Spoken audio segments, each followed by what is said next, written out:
சட்டவிரோத கனிம சுரங்க வழக்கில் இரு முன்னாள் முதலமைச்சர்கள் உட்பட 151 பேர் மீது முதல் தகவல் அறிக்கை பதிவு செய்யுமாறு கோவா அரசுக்கு மும்பை உயர்நீதிமன்றம் உத்தரவிட்டுள்ளது.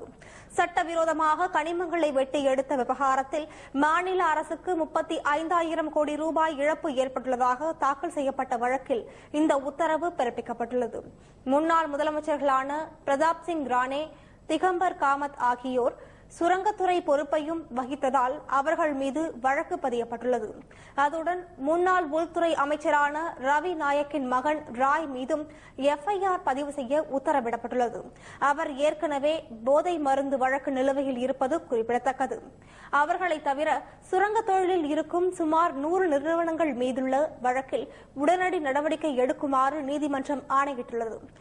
கோவா மாநில முன்னாள் 2 சுரங்கத்துறை உயர் அதிகாரிகள், மர்மகோவா துறைமுக பொறுப்பு கழக தலைவர், மத்திய சுற்றுச்சூழல் வனத்துறை செயலர் மாரப்பாண்டியன் ஆகியோர் மீதுள்ள வழக்கிலும் முதல் தகவல் அறிக்கை பதிவு செய்யுமாறு மும்பை நீதிமன்றத்தின் கோவா அமர்வு உத்தரவிட்டுள்ளது. கோவாவில் கனிமங்கள் உள்ளிட்ட இயற்கை வளங்கள் முறைகேடாக கொள்ளையடிக்கப்பட்டுள்ளதாக தாக்கலான பொதுநல வழக்கில் இந்த உத்தரவை நீதிமன்றம் பிறப்பித்துள்ளது.